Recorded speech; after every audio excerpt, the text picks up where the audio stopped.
When I had cravings after a long day, I used to beeline for the ice cream in my freezer or the leftover pizza. I never thought, salads.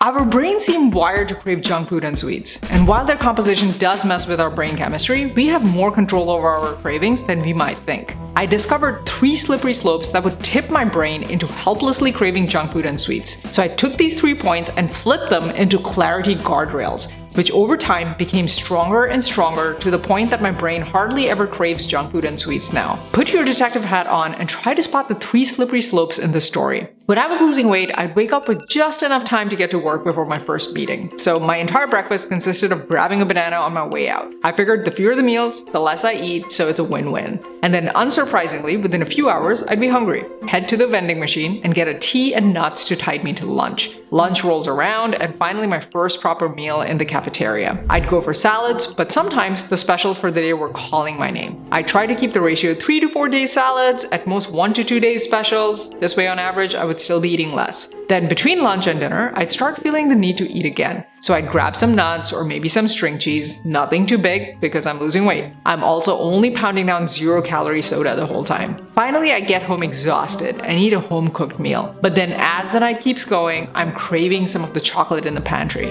TV is so much more enjoyable with chocolate and a scoop of ice cream, you know? If I'm on a new weight loss attempt, I'd be able to fight off the urge and watch TV with just a cup of tea. But if it's been a while into the attempt, chocolate and ice cream would start sneaking into my after-dinner wind down.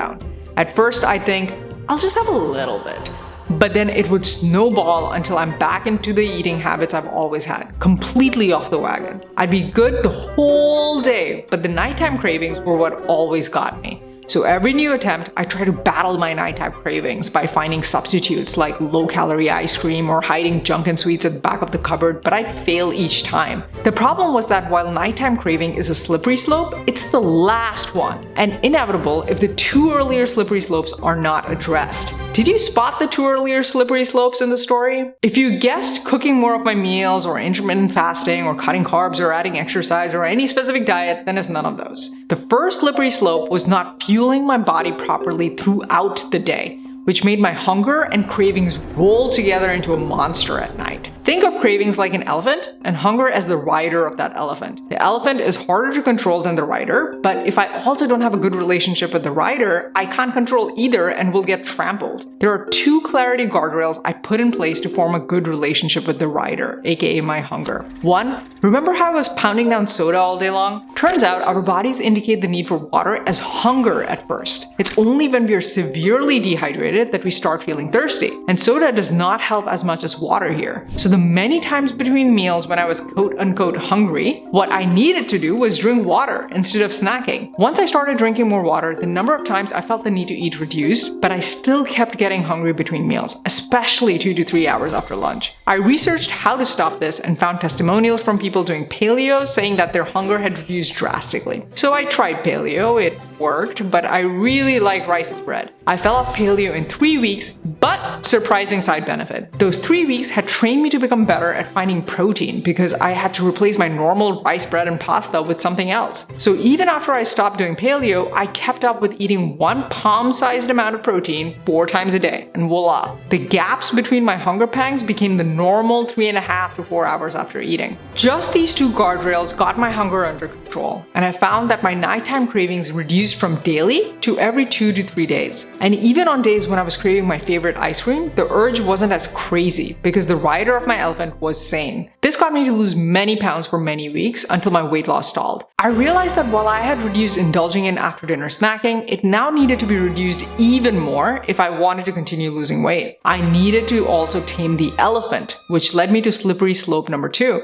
Now, if you've read any habit building book, you know how habits form. First comes the trigger, like stress. This causes you to have a craving like, you know what makes me feel better? Chocolate. Then you act on the craving by eating some delicious candy, and finally comes the reward, the sweet satisfaction, stress relief, and fireworks that go off inside you while you enjoy the chocolate. The moment where the elephant goes truly berserk is between the craving and the action. Now, I had read that the way to prevent hurtling from craving straight into action is to make the action difficult. So I tried hiding my ice cream behind a bunch of other stuff in my freezer, but somehow a week in, I didn't find it that hard hard to dig my way to it. Then I tried not buying junk and sweets at all, which lasted many weeks until I finally got a hold of some pie at a party and lost all semblance of dignity as I gobbled up 3 slices in record time. It was at one of these parties as I was waiting for more ice cream that my big aha happened. I had already had a bowl of ice cream and I was waiting for another bowl. But it took so long to be put out, I realized I had no interest in having it anymore.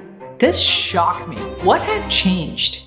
Just 2 things. 1, I had given myself full permission to eat as much ice cream as I wanted. Unlike those times when I hid my favorite snacks, I wasn't trying to dupe myself into not eating something I really wanted. And 2, the time between craving and action had stretched. The restaurant slowness had added an unintentional speed bump in my behavior chain. This gave my mind enough time to catch up to my stomach. These 2 became my clarity guardrails for slippery slope number 2.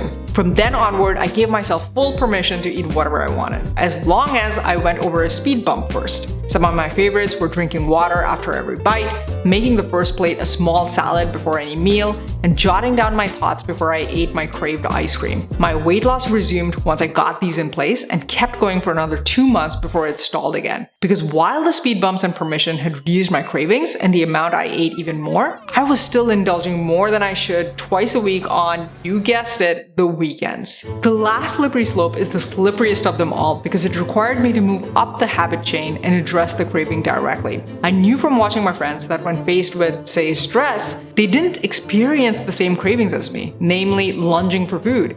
They were able to treat food like it was optional. This made me ask myself uncomfortable questions. Why do I turn to food for stress relief? Why does celebration mean stuffing myself to the gills? I started answering these questions whenever my cravings hit, and I realized over time they all pointed to one main answer. The scale I used to value food was one of pleasure, celebration, and relief. The opposite of this is pain, sadness, and distress. So of course I didn't want to change my relationship with food.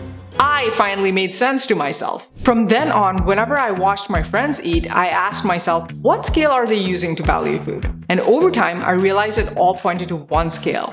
How do I want this food I'm about to eat to serve me right now? For example, I noticed at parties that they did value it as celebration like I did. But when I met them after gym, the value was to refuel after the workout, not as a treat for being good. If we ordered food that didn't taste good, they didn't value it at all and wouldn't touch it, unlike me who would eat it anyway. This is well and good as an insight, but really hard to put in practice. So my clarity guardrail here was not to set any particular goals, but instead turn the observation spotlight on myself. I would simply jot down before I ate how I wanted the food I was about to eat to serve me. At first, I was alarmed to see how many times I wrote down energy while about to have pizza and soda, the antithesis of energy. But over time, my log started changing more and more toward my intended value for the food aligning with its actual value. Addressing these 3 slippery slopes got me to stop sabotaging myself, but they weren't enough by themselves to get me all the way to goal. This is why you don't want to ignore this video where my co-coach Lucy shows how she boosted her metabolism and lost 30 pounds. It wasn't crazy diets or workouts, but 3 simple things that you could literally start right now. So you don't want to miss the complete step-by-step breakdown here. And always remember, you can do it.